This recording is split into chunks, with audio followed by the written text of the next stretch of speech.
You may have heard people making the claim that Hamas is responsible for the Gaza Strip being incredibly poor. They will claim that they have stolen all of the money from the civilians and that they do not care about the civilian population there. However, the truth of the matter is that the history of the Gaza Strip is why the area is incredibly poor, and it has nothing to do with Hamas, an organization that only got into power in 2005. The reality of the poverty of the Gaza Strip is much better explained by looking at the history of the Zionist project. The economic problems of the Gaza Strip have their roots in the Nakba. Now, the Nakba refers to the ethnic cleansing of Palestine, and what this was the expulsion by the Israeli regime of over 750,000 Palestinian people, and all of these people needed a place to go. Some of them ended up in places like Lebanon, Jordan, or other parts of Palestine, and one of the places that many people ended up was within the Gaza Strip. This influx of refugees to the Gaza Strip was incredibly bad for the original population that lived there, because the UNRWA in the 1950s had declared that the Gaza Strip was too small and too barren to provide a satisfactory livelihood even for the original population. Even back in the 1950s, the Gaza Strip had problems with water because the only source of water was in Wadi Gaza, and it could only be dammed effectively from the Israeli side. And because they were under Egyptian occupation, cut off from all other Palestinians and not able to leave freely, this meant that the water problems really started here. The formal occupation of the Gaza Strip that lasted from 1967 to 2005 from the Israelis did not exactly do much to help the economy either. Now, before 2005, Israel used to have settlers in the Gaza Strip, and of course, these settlers were treated much better than the people who actually lived in the Gaza Strip. So what these settlers got was free access to water, which they used considerably more than the Gazan population, access to much better government incentives to start business, such as tax breaks and other things that you get from a government. And because of this, the agricultural industry and many other industries in the Gaza Strip just kind of stagnated, because what's the point of investing in a business inside the Gaza Strip that's owned by a Palestinian when if you invest in an Israeli one, you will get a much better deal? Gaza is separated from the rest of Palestine. Israel controls what goes in or out. When they had a formal occupation, they preferenced Israeli settlers who lived there over Palestinians. They had an economy where Palestinians would come over, and this was beneficial for Israel because if they were having an economic boom, they had cheap labor, and if they had an economic bust, they could get rid of all of the labor and just send them back to the Gaza Strip without any unrest. And even after the formal occupation actually ended, Israel has continued to throttle the economy of the Gaza Strip. A good example of this is the fishing industry. Now, under the 1993 Oslo Accords, Israel is meant to allow fishermen from the Gaza Strip to be able to go out 20 nautical miles.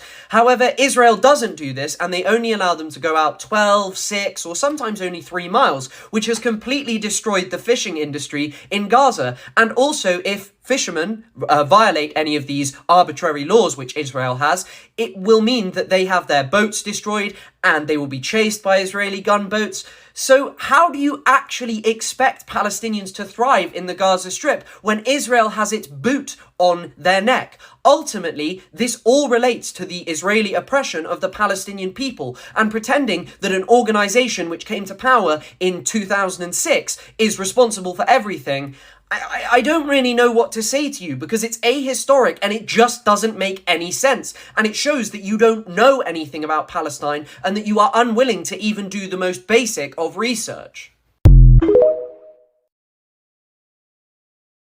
Since the Israeli propaganda machine thinks Hamas math is a logical defense against the crimes that they are committing, let's bring up Zionist math, Israeli math, United States politician math. Every year, aid is sent to the Palestinian people through the UNRWA. I apologize if I look down, I'm just reading the information directly off of my computer screen. So in 2021 alone, $1.18 billion was given to the UNRWA to assist Palestinians.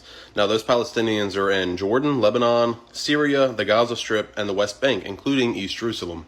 To the average person, $1.18 billion sounds like a lot of money, but to show you how insignificant that amount of money is, I'm just going to focus on the Gaza Strip. If you were to split the $1.18 billion just among the people in the Gaza Strip, how much do you think each person would receive per year? The number is $536 per year.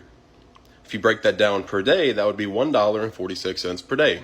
According to the UNRWA, this money is to provide assistance and protection to the Palestinian people. How much assistance can be provided to even just the 2.2 million people in the Gaza Strip on $1.46 per day? Now, that doesn't include the 3 million in the West Bank or the 6 million residing in Jordan, Lebanon, and Syria. As I said, they assist all 5 regions. The U.S. recently agreed to send $100 million of aid to the Palestinian people within the West Bank and the Gaza Strip. That $100 million divided between the 5 million people who reside within the West Bank and the Gaza Strip, those 5 million people will only receive about $20 worth of aid per person. Now, rather than using that as a yearly amount, let's just break it down to be for the last month, the month that this horrible conflict has been going on. That is $20 per person within the West Bank and the Gaza Strip that they can use for the last 30 days. That's the assistance they have received. That's the humanitarian aid that they have received. Tell me how much you spent in the last month to feed yourself. Just to feed yourself. I'm sure most of you have spent $20 just in the last 24 hours on drinks alone. So let's bring that back to the original point of this video. Zionist math.